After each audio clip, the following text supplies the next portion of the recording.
Biden proposes a new tax plan and Secure 2.0 passes the House. Let's talk about it. Hello everybody, Joe Roper coming at you, and I want to start with Biden's new tax proposal because he has a budget that he wants to pass, but in order to fund that budget, he is proposing that we raise taxes. Now the media is calling this the Billionaires Tax, but in reality, this has less to do with billionaires, and there's parts of this plan that are really concerning me. So let's start with the biggest change in my mind, which would be the increase of the top tax bracket, which currently is at 37%. When you add in the 3.8% Medicare surcharge, it gets you to about 41.8. His proposal, however, is to raise it from the 37% bracket to 39.6, which would be about 43.8 if you add in the Medicare surcharge.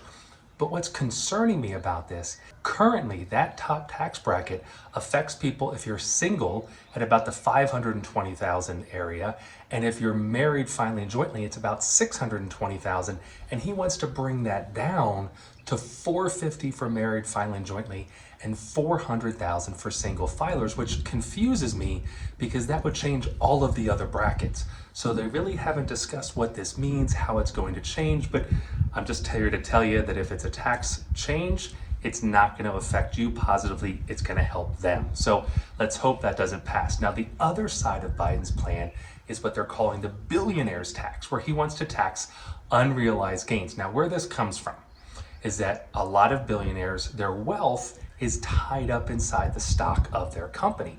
And since they haven't sold all that stock, they don't have to pay tax on it. So the idea is that these billionaires who have all of this stock that they haven't sold would have to pay a minimum of a 20% capital gains tax on stock they haven't sold. The problem is, almost every single person that I'm talking to right now has an unrealized capital gain. And yes, you're not all billionaires. And when I say billionaires, what they're saying is somebody who has total assets of 100 million or more. So I'm not really sure why they're calling this a billionaires tax. But my concern is they start with the wealthy and they almost always work their way down to everybody else. But you have to understand what an unrealized gain is. And an unrealized gain is if you own an asset and you purchased it at a certain level and it's gone up in value and you haven't sold that asset, that is an unrealized gain. And the reason we don't tax that is because that gain may go away before you sell that asset. So I'm not sure how they would handle this. If you would have to pay a tax on an asset that grew in value that you hadn't sold, but then when you go to sell it, if it's worth less, do you get a tax refund?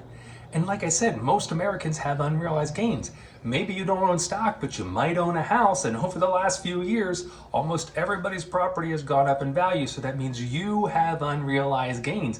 And so if this starts at the wealthy and it works its way down, that means one day, whether it's your house, whether it's stock, whether it's a privately held business, they may force you to pay tax on gains you haven't even received yet. Yes, you own the asset, but just because you own the asset doesn't mean it's making you money, doesn't mean that that asset is benefiting you in some way. That's why they call it unrealized gains. So I'm really hoping that this does not pass. It looks like it probably won't, but this is something you should know. Now, something that did pass is the Secure Act 2.0. Now, this passed the House of Representatives with flying colors, so more than likely this will pass the Senate and the president will sign this into law. And there are a few areas that we have to discuss because these are positives for your retirement account. If you work at a company and they offer a defined contribution plan, a 401k, a 403b, something like that, you would be automatically enrolled in that plan once you start working there. Now, you can always disenroll yourself, you can always turn it off, but this is a way of the government saying, hey, we're going to get you to save for your retirement, which could be a positive, it could be a negative. I like that. I think everybody should save for retirement. Number 2 is the Catchup Contribution clause. Currently, if you're over 50 years of age, you can add an extra $6,500 to your 401k, your qualified retirement plan, and an extra $1,000 to your IRA, your Roth IRA. The new Secure Act 2.0 would increase that to $10,000 if you're over age 62, and it would automatically adjust that $1,000 for inflation, so it would increase. This is a positive. This gives older people who may not have saved enough a chance to catch up. The caveat to this is that they are going to Rothify all of these catch-up contributions, which if you've watched any of my videos, you know I love this idea.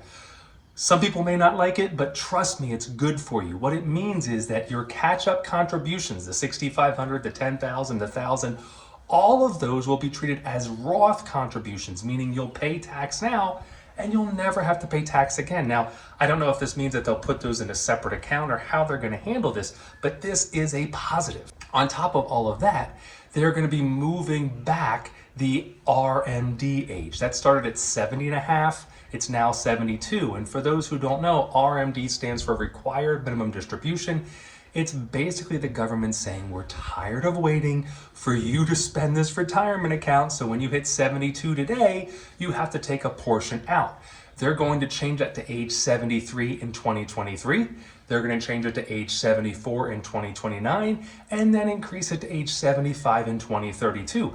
This sounds like a positive, but it is not a positive, because that means that that account has extra years to continue to grow and get larger, and that means that your required distributions are going to be significantly bigger, which means you're going to pay more tax. So if you haven't watched my videos of why you should convert to Roth, why you should contribute to Roth, you have to watch those, because pushing back the RMD age is not going to benefit you. Yeah, it's a little bit of a delayed tax, but that means the tax will be significantly larger for two reasons. The account will be bigger, so your required distribution will be bigger, and by then taxes will have changed. I almost guarantee it, by then taxes will increase. Now, one of the caveats to Biden's tax increase is that these increases are set to go up in the year 2026. So Trump's tax change that we had back in 2017, all of those tax changes go away in 2026. So I don't know why Biden is really pushing to increase the top tax bracket to 39.6% when it goes up to that amount in 2026 automatically. So I am hoping that Secure Act 2.0 passes and that none of Biden's crazy tax laws pass, because that